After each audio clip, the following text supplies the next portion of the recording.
चलो लिखा है the experimental data for the reaction. इस रिएक्शन के लिए एक्सपेरिमेंटल डेटा दिया गया है।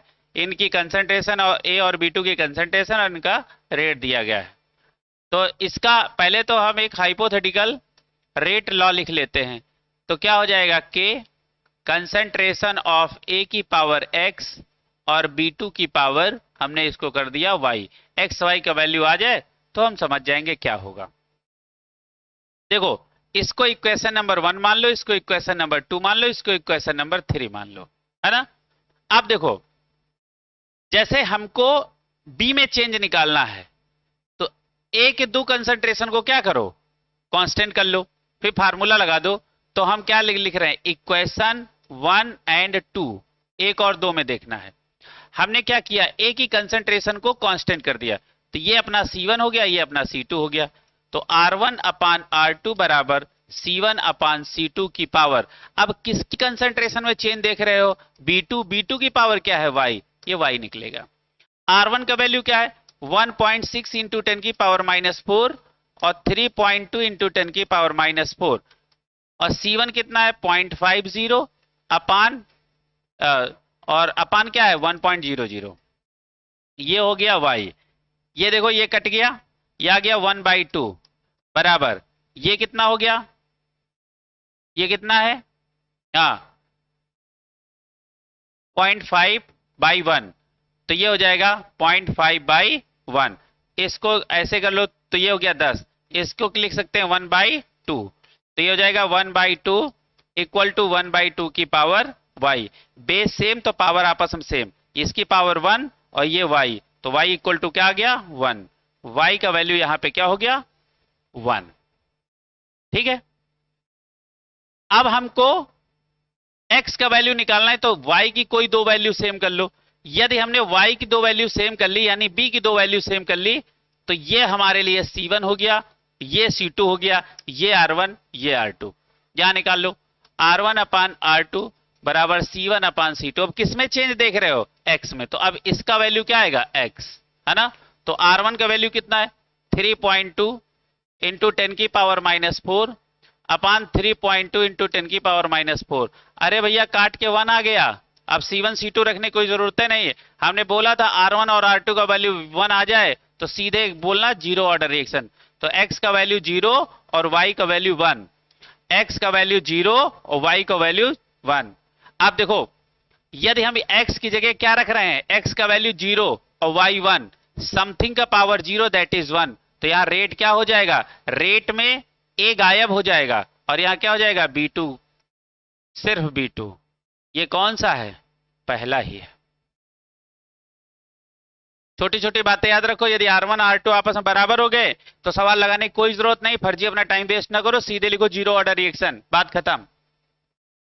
17 नंबर सवाल देखें, फॉर द रिएक्शन, ये रिएक्शन लिखी गई है, the rate of reaction is expressed as, तो कुछ है ही नहीं, खाली एक्सप्रेशन ही पूछ लिया है। अब इसको कैसे एक्सप्रेस कर सकते हो, ये देखो, ये दोनों कम हो रहे हैं, डिसअपियर हो, ये अपियर, तो -d concentration of H2 upon dt बराबर -d concentration of I2 upon dt बराबर +1/2 d concentration of HI upon dt। ये जो हो वही सही। अब चेक कर लो कौन सा इसमें सही है।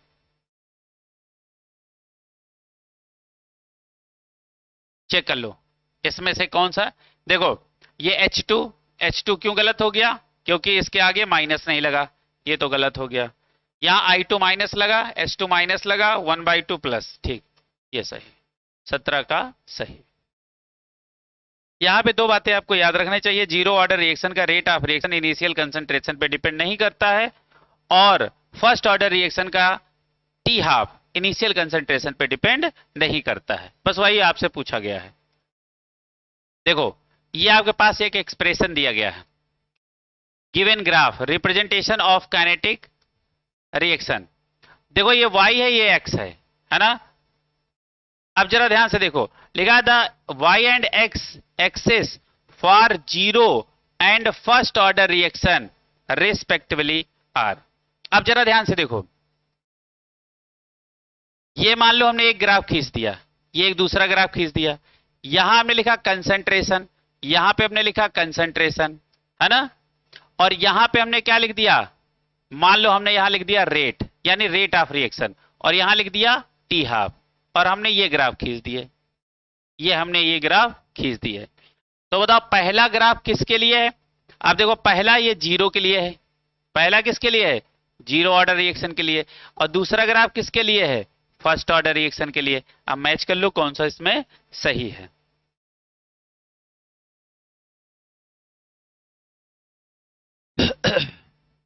जीरो ऑर्डर y बराबर रेट और y बराबर टी हाफ, बी सही।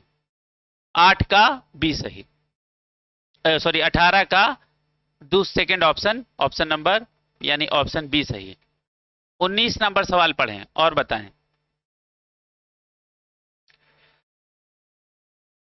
19 नंबर सवाल पढ़ें और बताएं। 19 नंबर सवाल पढ़ें। लिखा for first order reaction A से प्रोडक्ट बन रहा है, initial concentration of A is 0.1 molar which become 0.001 molar after 5 minutes. Rate constant for the reaction in minute inverse बताना है। ठीक है, चलो अच्छा, फर्स्ट ऑर्डर रिएक्शन के लिए हमें फार्मूला मालूम है। क्या फार्मूला मालूम है? जरा ध्यान से देखो, K equal to 2.303 upon T log base 10 A upon A minus x, या इसको ऐसे लिख सकते हो A not upon A T, initial concentration, और ये वाला कौन सा है? रिमेनिंग, बचा हुआ। अब जरा ध्यान से देखो, अब आपसे क्या कहा गया है कि इनिशियल कंसंट्रेशन इतना है और वो इतना हो जाता है ना, तो हमसे क्या पूछा गया है? रेट कांस्टेंट, ये पूछा गया है।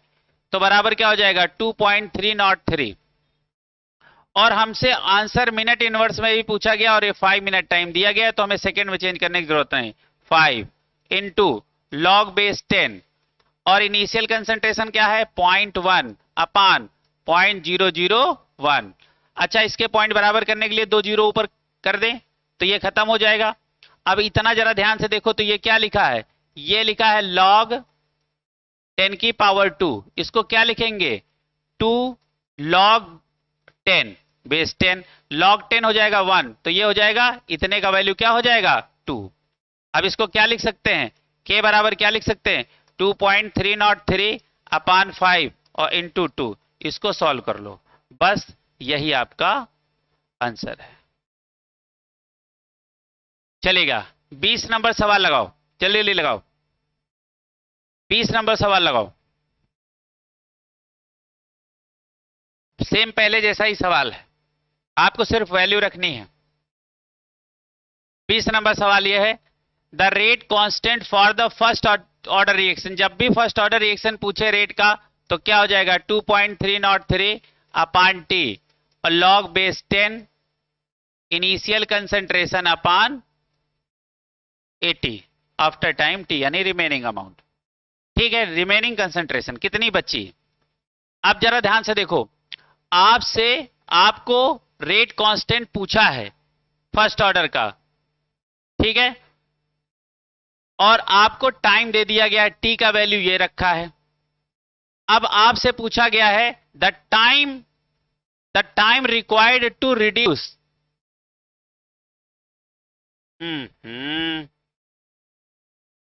टाइम इनवर्स दिया है, सेकेंड इनवर्स, ये आपका वैल्यू किसका दिया गया है? के का। आपको टाइम निकालना है, लॉग ए का, ए नॉट का वैल्यू कितना है? कितना था पहले? 2, कितना हो गया? 0.2। लो सवाल लग गया, मैं पूरा लगा देता हूं। अब जरा ध्यान से देखो, ये क्या हो गया? के बराबर क्या हो जाएगा?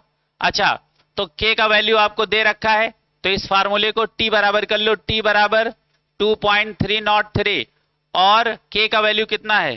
4.606 इंटू 10 की पावर माइनस 3, और लॉग बेस 10 2 अपान 0.2, जीरो ऊपर हो जाएगा तो ये 10 हो जाएगा, ये हो जाएगा 1, तो t इक्वल टू क्या हो जाएगा 2.303 अपान 4.606 इंटू 10⁻³ चलो इसको सॉल्व कर लो, उतना ही आ जाएगा।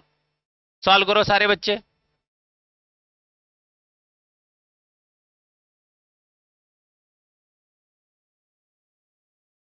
चलो सॉल्व करो जल्दी से। ये ऊपर ले जाओगे तो ये क्या हो जाएगा 10⁻³ तो ये 2.303 अपान 4.606 ये देखो एग्जैक्टली इसका 2 गुना है तो ये हो जाएगा 2 और इंटू 10⁻³ ऊपर चला गया तो ये 1000 हो जाएगा। 1000 को आप क्या करोगे 2 से डिवाइड कर दोगे तो ये कितना आ जाएगा 500।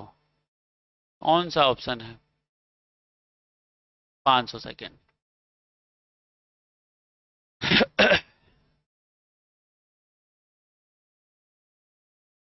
अगला सवाल question number 21। Question number 21 number सवाल लगाओ। इसमें दिया गया है the half life zero order reaction having 0.02 molar initial concentration the reaction of reactant is इतने second the rate constant in mol per litre per second कितना होगा। तो यही सारी बात है, हाफ लाइफ टाइम आपको बताना है। अच्छा एक बात बताओ, ये हमने आपको पढ़ाया है AT बराबर A0 माइनस KT। अब क्या करो इसको इधर ले आओ, इसको इधर ले जाओ तो ये A0 माइनस AT बराबर KT लिख सकते हैं। अब देखो यदि कोई भी अपनी इनिशियल कंसंट्रेशन का हाफ जितने समय में हो जाएगा वो उसका हाफ टाइम पीरियड होगा। मान लो ये A है ना और A0 अपान इसको हम कर दे A/2 बराबर K। अब ये T क्या हो जाएगा T हाफ, ये हाफ लाइफ पीरियड हो गया। अब एक में से आधा कम हो जाए तो ये क्या बचेगा बताओ बेटा A0/2 बराबर क्या हो जाएगा T और इंटू T और K इंटू T हाफ। ये आपको निकालना है। T हाफ इक्वल टू क्या हो जाएगा A0/2 और इंटू K। ठीक, अब देखो A0 इनिशियल कंसंट्रेशन आपको कितना दिया गया है 0.02 अपान 2 और इंटू K का वैल्यू आपको कितना दिया गया है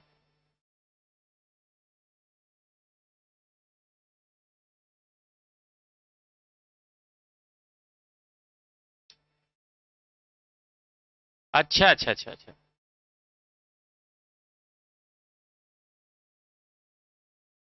हाफ लाइफ पीरियड आपको the half life for zero order reaction having 0.2 molar initial concentration इतना इज इतना। अच्छा ओ माय गॉड, ये आपको हाफ लाइफ टाइम दिया है तो देखो ये क्या लिखेंगे A0/2 इक्वल टू K और इंटू T हाफ। अब देखो आपको K निकालना है तो K बराबर क्या हो जाएगा A0/2 और इंटू T हाफ।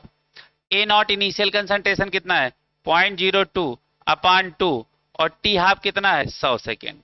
बस काट लो, आपका आंसर आ गया। काट के बताओ इसको, इसको कितना लिख सकते हैं ये हो जाएगा 0.01 और इंटू 10⁻² ऊपर चला जाएगा तो 10⁻⁻2 10⁻² है ऊपर चला जाएगा तो इसको क्या लिख सकते हो 1 इंटू 10⁻⁻4 K का value 1 into 10⁻⁻4 that is first option. लोग यहां लगा लेते हैं। लिखा है a first order reaction have rate constant इतना the time required for 40 gram of this reactant to reduce to 10 gram will be. ये आपसे सवाल पूछा गया है वो कितने समय में इतना हो जाएगा। ठीक है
बीच में थोड़ी सी आवाज डिस्टर्ब हुई होगी।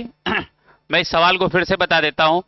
लिखा अ first order reaction has a rate constant इतना, द टाइम रिक्वायर्ड फॉर इतने ग्राम से कम होके वो इतना बचा। हमने फार्मूला लगाया T इक्वल टू 2.303 अपान के log base 10 A upon A T। पहले वो कितना था, बचा कितना, 40 था, 10 बचा, यहां इसको रख दिया, काट दिया, तो ये आया log 4। log 4 का वैल्यू होता है 0.6। हमने यहां अब 10 की पावर देखो -3 ऊपर जाएगा, 10 की पावर 3 हो जाएगा 0.6, तो लगभग ये 600 के आसपास ऑप्शन आएगा और आंसर आएगा आपका। तो लिखा है 602। एग्जैक्टली आप log 4 का वैल्यू रखते तो इतना ही आता। चलिएगा, क्वेश्चन नंबर आप लगाएं 23। क्वेश्चन नंबर 23 लगाएं।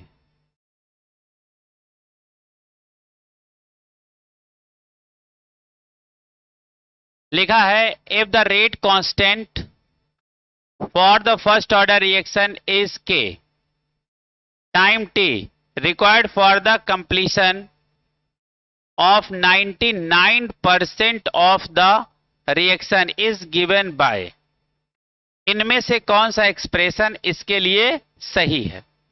और हमारी रिएक्शन कौन सी है, फर्स्ट ऑर्डर की। खैर कोई बात नहीं, फर्स्ट ऑर्डर का रिएक्शन के लिए हमने फार्मूला पढ़ा है 2.303 अपान के लॉग बेस 10 इनिशियल कंसंट्रेशन अपान 80 मतलब फाइनल कंसंट्रेशन। टी निकालना है 2.303 अपान के लॉग बेस 10 99%। तो इसका मतलब क्या है, 99% का मतलब हमारा क्या हुआ कि 100 में से 99% क्या हुआ, खत्म। तो यहां ऊपर क्या रखेंगे 100 और नीचे क्या रखेंगे 100 माइनस 99, यानी 100 में से 99 खत्म। तो अब ये बचा कितना, ये हो गया 1। तो इसको क्या लिखेंगे, t बराबर 2.303 अपान के लॉग बेस 10, ये बचेगा 1, 100 अपान 1, तो ये क्या हो जाएगा 10 की पावर 2। अब जरा ध्यान से देखो, t बराबर 2.303 के, अब ये हो जाएगा लॉग 10, तो इसको क्या लिखेंगे लॉग बेस 10, 10 की पावर 2, तो इधर आ गया, तो ये क्या हो जाएगा 2.303 इंटू 2 और लॉग 10 बचा, लॉग 10 का वैल्यू 1 अपान के, ये हो गया t। इसको 2 गुना कर दो, कितना हो जाएगा t बराबर 4.606 बाई के। This is the answer, 4.6 by 4.606 अपान के, दूसरा सही। चलेगा, क्वेश्चन नंबर 24। क्वेश्चन नंबर 24,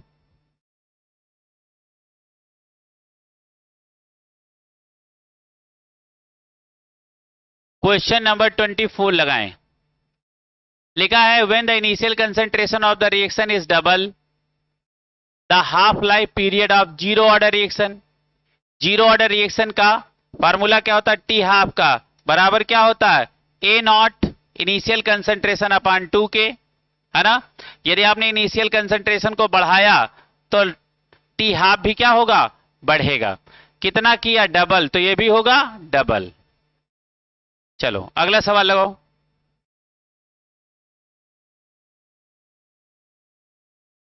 पच्चीस नंबर सवाल लगाएं।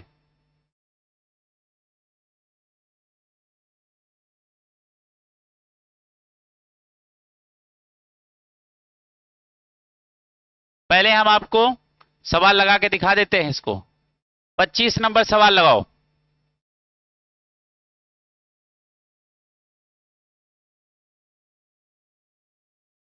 पच्चीस नंबर के लिए बहुत अच्छी खासी जगह चाहिए।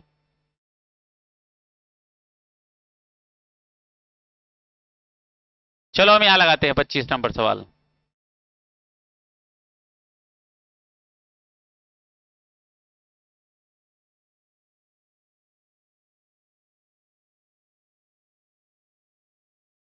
सवाल यह है, 25 नंबर सवाल को जरा ध्यान से पढ़ें। लिखा है mechanism of a hypothetical reaction, वो हाइपोथेटिकल रिएक्शन ये है, क्या है, x2 plus Y two equal to xy is given below. ये तीन रिएक्शन दी गई, x2 बराबर x प्लस एक्स, ये फास्ट रिएक्शन है, x plus Y two gives xy plus Y, ये स्लो रिएक्शन है, और स्लो रिएक्शन को क्या होती है, RDS, रेट डिटरमाइनिंग स्टेप, यही होता है ना। और x plus Y equal to xy, ये फास्ट रिएक्शन है।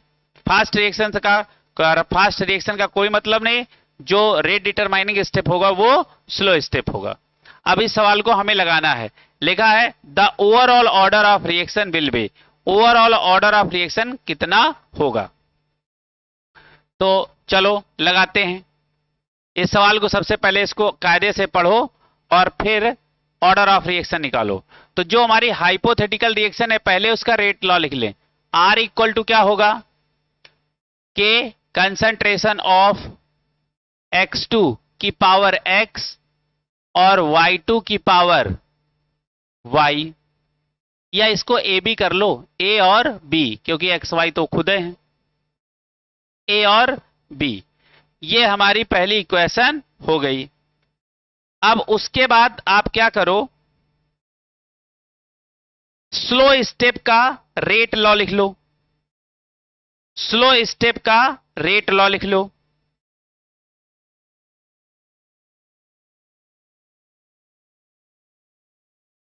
स्लो स्टेप का रेट कैसे लिखेंगे, R बराबर, स्लो स्टेप कौन है, ये, इसका रेट कैसे लिखोगे, तो इसका क्या हो जाएगा, K, है ना बेटा, और उसके बाद क्या हो जाएगा,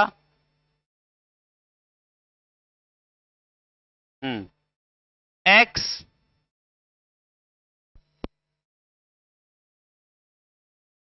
26 नंबर सवाल लगाएं 26 नंबर सवाल लगाएं।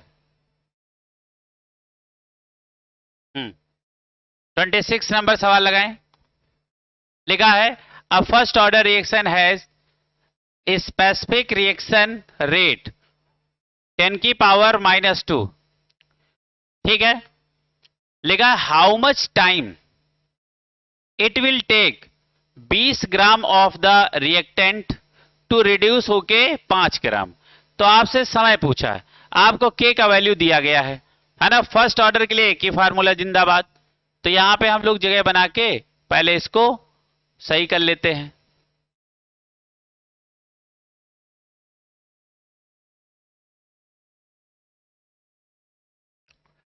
क्या है, आपसे T पूछा, T यहां रख लो, 2.303 अपान K लॉग बेस 10, और इनिशियल कंसंट्रेशन कितना है यहां पे, सीधा रखो, 20 अपान बचा कितना 5, ये कट के कितना हो गया 4, लॉग 4 का वैल्यू 0.6, सीधी बात।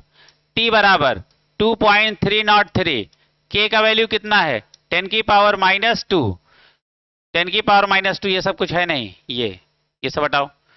अब उसके बाद यहां क्या हो जाएगा, इंटू 0.6, ये आंसर निकालोगे तो कितना आ जाएगा 138.6 सेकेंड।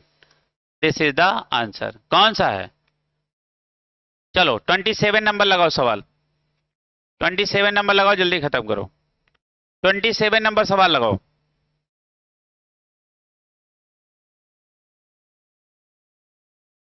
हम्म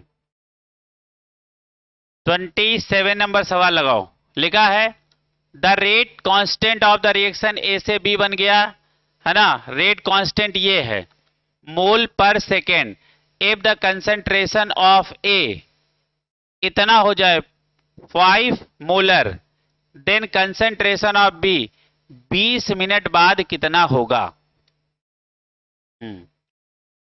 5 है, 20 मिनट बाद कितना होगा, बात तो सही है। अब ये आपसे पूछा क्या है, ए नॉट माइनस AT पूछा है, बराबर आप KT लिख सकते हो, ये पूछा है, और इसी को आप X भी लिख सकते हो। तो K का वैल्यू आपके पास कितना है, 0.6 इंटू 10 की पावर -3 और इंटू टाइम 20, ये 20 मिनट हैं, और इंटू क्या कर दो बेटा 20 मिनट, और इंटू इसको 6 से मल्टीप्लाई कर दो, 0.72 इतना मोलर बचेगा।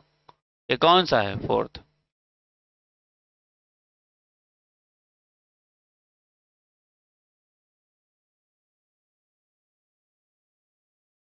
सीधे सवाल।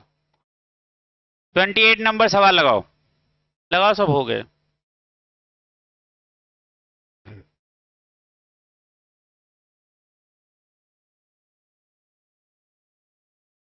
ट्वेंटी एट नंबर सवाल लगाओ। 28 नंबर सवाल में क्या है लिखा है? The rate of first order reaction is 0.04 mole per litre per second eight 10 second, 0.03 mole per litre per second at 20 second after initiation of the reaction, the half life period of the reaction. अच्छा, तो सबसे पहले तो K बराबर क्या होगा? अब देखो यहां दो टेम्परेचर दिए गए हैं 2.303, अपन यहां कर लो T2 माइनस T1 और लॉग बेस 10। इनिशियल कंसंट्रेशन आपकी कितनी है यहां पे 10 सेकेंड पे? कितना है? हाँ 0.04 अपान 0.03। तो T2 तुम्हारा कितना है? 20, 2.303 अपान 20 माइनस 10 और लॉग बेस 10, ये कट गया 4/3, तो ये हो जाएगा 2.303 अपान 10 और इतने को हम क्या लिख सकते हैं? log 4 minus log 3। log 4 का वैल्यू 0.6 माइनस log 3 का वैल्यू 0.4, तो ये इसका वैल्यू आ जाएगा 0.2। यहां 0.2 से मल्टीप्लाई कर दो तो 2.303 अपान 10 इंटू 0.2, इसका वैल्यू 0.028 के आसपास आएगा। यह आपका निकल आया K। यह आपका क्या निकल आया? K। अब आप हाफ लाइफ का फार्मूला जानते हैं। फार्मूला क्या है? T half equal to 0.693 by K। तो 0.693 बाई 0.028। जब इसको आप सॉल्व करोगे तो आंसर कुछ यूं पाओगे 24.1 सेकेंड के आसपास। 29 नंबर सवाल लगाओ। 29 नंबर सवाल।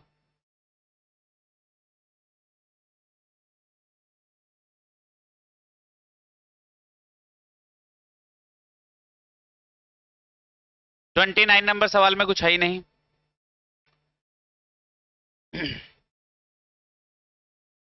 लिखा है the decomposition of phosphine in tungsten at low pressure of the first order reaction, it is because rate is proportional to the surface coverage। यही है डायरेक्ट। चलो 30 नंबर सवाल लगाओ। 30 नंबर सवाल लगाओ।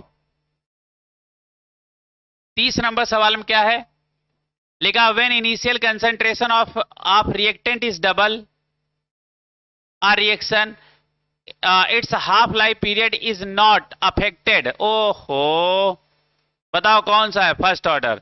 फर्स्ट ऑर्डर का half life period initial concentration पे depend नहीं करता है। चलो 31 नंबर। 31 नंबर सारे बच्चे लगाओ सवाल।